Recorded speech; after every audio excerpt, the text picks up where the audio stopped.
নেই আমার পেট্রোল পাম্পটি সবটাই কিনে নিয়েছি আমি।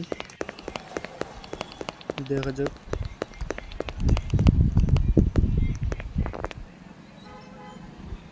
চলো আজকের ব্যবসা শুরু করি। অনেকগুলো গাড়ির পেট্রোল পাম্পের লাইন লাগিয়ে আছে। এখানে গাড়ির সার্ভিসিং হয়। এখানে কোনো কিছু খারাপ হলে এখানে ঠিক করা হয়। এই যে আমার সব নতুন। চলো গাড়িতে তেল দিয়ে দিই।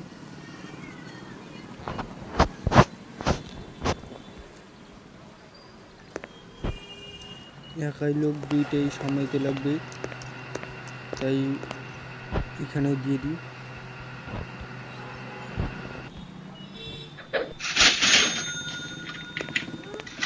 এটা পেট্রোল ফুল হয়ে গেছে, এখন পয়সা দিয়ে দিলাম $1। চলো এখানেও হয়ে গেছে, এইটাও দিয়ে দিই।